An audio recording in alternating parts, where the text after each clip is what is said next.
नमस्कार दोस्तों, मैं कुमार जितेंद्र जीत के अल्पाज मोटिवेशन सेंटर एवं यूट्यूब चैनल में आपका हार्दिक स्वागत एवं अभिनंदन करता हूं। आज हम एक ऐसे टॉपिक पर चर्चा करेंगे। मेंटल एबिलिटी का एक टॉपिक है जिस पर चर्चा करेंगे, जिसके प्रश्न छोटे से एग्जाम से लेकर बड़े एग्जाम तक इसमें प्रश्न पूछे जाते हैं।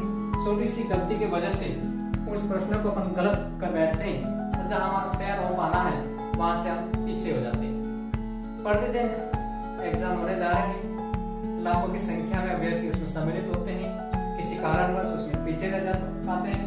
आज हम एक टॉपिक लेंगे, मेंटल एबिलिटी का है आयु, मतलब एज का निर्धारण अपन किस प्रकार करेंगे। उससे संबंधित एक प्रश्न कैसा भी एग्जाम हो उसमें पूछा जाता है, और कुछ प्रश्न ऐसे होते हैं जिनसे मेरिट निर्धारण होती है, और उस मेरिट से अपन पीछे रह जाते हैं और अपन उस डेट से बाहर हो जाते हैं। तो ऐसे कुछ प्रश्न होते हैं जो अपन मेरिट तय करते हैं। उसमें से आयु, एज निर्धारण, यानी आयु क्या होगी, वर्तमान आयु क्या दे रखी है, पहले कितनी होगी, बाद में कितनी होगी, उन पर चर्चा करते हैं। इसके लिए क्या है, पहले अपन को वर्तमान आयु, अगर वर्तमान आयु दे रखी है नहीं दे रखी है, अब उनको मानना है एक्स। पहले काम तो ये करना है, प्रश्न के अंदर दे रखी है नहीं दे रखी है तो अपन एक्स मानना है, नहीं दे रखी तो एक्स मानना है। फिर पूर्व, प्रश्न में ये शब्द भी यूज हो सकता है, इसका उपयोग कर सकते हैं, या फिर पहले, जैसा प्रश्न बनाने वाला है उसको कोई भी शब्द यूज कर सकते हैं कि 4 वर्ष पहले कितनी होगी, 5 वर्ष पहले कितनी होगी, वर्तमान दे रखी और पहले हो सकता है, तब अपन को माइनस करना है, घटाना, ये ध्यान रखना है। अगर पूर्व या पहले के, फिर अगर बच्चा शब्द कोई भी यूज हो सकता है, या उसकी जगह बाद भी शब्द हो सकता है यूज, बहुत ऐसा है तो क्या करना है, अपन को जोड़ना है। जो वर्तमान आयु दे रही थी उसमें जोड़ना है कि 4 वर्ष बाद कितनी होगी, 4 वर्ष पहले कितनी होगी। तो ये जो मुख्य बातें हैं जिनकी वजह से प्रश्न गलत हो जाता है, इनको एक बार आप नोट करें, अब कुछ प्रश्न हल करेंगे और उनको समझने का प्रयास करेंगे कि किस प्रकार प्रश्नों को हल किया जाता है। बहुत ही आसान प्रश्न होते हैं, बिना फॉर्मूले के सहायता से अपन उस प्रश्नों को हल कर पाते हैं। फॉर्मूले अनेकों हैं, किस किस फॉर्मूले को अपन याद रखेंगे, कितने फॉर्मूले याद नहीं पाएंगे, और फिर छोटी सी ट्रिक की वजह से अपन प्रश्नों को हल आसानी से कर पाते हैं। जैसे प्रश्न दे रखा है, रमन और सुरेश दो व्यक्ति दे रखे हैं। मैं प्रश्न शॉर्ट में लिख रहा हूँ कि रमन और सुरेश दो व्यक्ति हैं, उनकी आयु का अनुपात 3:4 दे रखा है। ये ऐसा प्रश्न है कि दोनों की आयु, दो व्यक्ति उनकी आयु का अनुपात 3:4 दे रखा है। 4 वर्ष बाद उनकी आयु वो पता करनी है कितनी होगी दोनों की आयु। फिर 4 वर्ष बाद सुरेश की आयु दे रखी माना है, सुरेश की आयु माना कि 12 वर्ष, 4 वर्ष बाद। अब रमन की आयु कितनी होगी, तो रमन की एज है वह पता करनी है। प्रश्न है, रमन एंड सुरेश दोनों की आयु का रेशियो जो अनुपात दे रखा है 3:4 दे रखा है। अब 4 वर्ष बाद पहले दोनों की आयु पता करनी है कि रमन की आयु कितनी होगी, सुरेश की आयु कितनी होगी। फिर 4 वर्ष बाद सुरेश की आयु, एक सुरेश की तो दे रखा है कि 12 वर्ष, अब इस रमन की कितनी होगी वह अपन को पता करना है। तो पहले 4 वर्ष बाद होने की आयु पता करेंगे, जिसमें से एक की तो दे रखी है, दूसरे के बाद पता करेंगे। बहुत ही आसान प्रश्न है। पहले क्या करना है कि जब भी अपन को अनुपात दे रखा है दो व्यक्तियों की आयु के बीच में, उनकी आयु मानना है। माना कि लेट रमन की जो एज, जो वर्तमान में जो रमन की एज है वह अपन 3x, एक सरल से अपन को x लेना, इस x का पहले 3 से गुणा करना है, x का 4 से।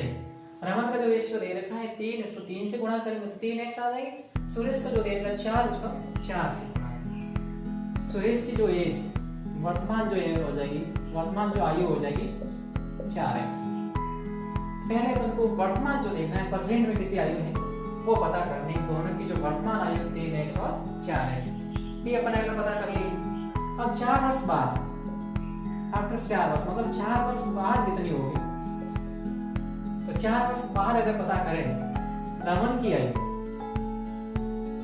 रमन की एज 4 वर्ष बाद, वर्तमान में कितनी 3x दे रही है, 4 वर्ष बाद कह रहा है तो 3x प्लस 4 बाद के तो जोड़ना है, कितने वर्ष बाद 4 है तो 3x प्लस 4 आ जाएगा। सुरेश की आयु, सुरेश की जो एज हो जाएगी, वर्तमान जो एज दे रही है 4x है तो 4 वर्ष बाद 4 हो जाएगी, ये तो 4 वर्ष बाद की बता रहे हैं।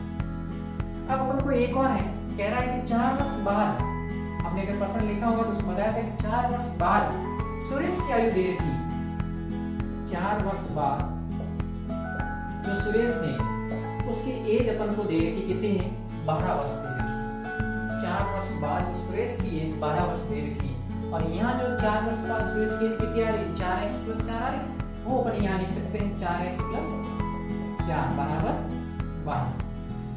4 को बक्स अंदर कर लेते हैं तो 4x बराबर 12 माइनस 4 घटाएंगे तो 8 आ जाएगा, मतलब 4x बराबर 8, x का मान निकालेंगे तो 8 बटा 4 2, मतलब x बराबर 2। ये x जो बनवाना है 87 उसका मान आ जाएगा 2। अब 4 वर्ष बाद, ये यहाँ से मिटा रहा हूँ, 4 वर्ष बाद प्रश्न कह रहा था कि 4 वर्ष बाद रमन की आयु कितनी होगी, तो 4 वर्ष बाद रमन की जो आयु है अपने पास दे रखी कि 3x प्लस 4, तो 3 ऐसे कैसे लिखना है, ये जो x है और x का मान यहाँ से अपन को प्राप्त हो रहा है 2, तो 2 यहाँ लिखेंगे प्लस 4, 3 दूनी 6 प्लस 4 बराबर 10 वर्ष। तो 4 वर्ष बाद रमन की जो आयु हो जाएगी 10 वर्ष हो जाएगी। कंफ्यूजन दूर करते देखिए, ये आपने लिखा होगा, एक तो रमन, एक सुरेश, वर्तमान आयु 3x थी, इसकी 4x थी, अपने x का मान कितना है 2, 2 से गुणा कर लेते हैं दोनों को, x का मान 3 दूनी 6 4 दूनी 8, ये तो दोनों की प्रेजेंट वर्तमान जो आयु है, रमन की 6 वर्ष है, सुरेश की लड़की है 8 वर्ष है, ये तो वर्तमान दे रही है। अब 4 वर्ष बाद, 4 वर्ष बाद कह रहे तो 6 प्लस 4 और 8 प्लस 4, 8 प्लस 4 कितने 12, ये तो अपन को पहले ही दे दिया था क्वेश्चन में कि 4 वर्ष बाद सुरेश की आयु 12 वर्ष हो जाएगी। रमन की आयु अपन को ज्ञात करना था, जब ये अपन की ज्ञात 10 वर्ष है, यहाँ जो आ रही है यहाँ से पता लगा सकते हैं, वर्तमान 6 वर्ष है और 4 वर्ष बाद कितनी होगी, इसमें जोड़ेंगे तो 10 वर्ष, ये 10 यहाँ भी प्राप्त हो रहे और यहाँ भी प्राप्त हो।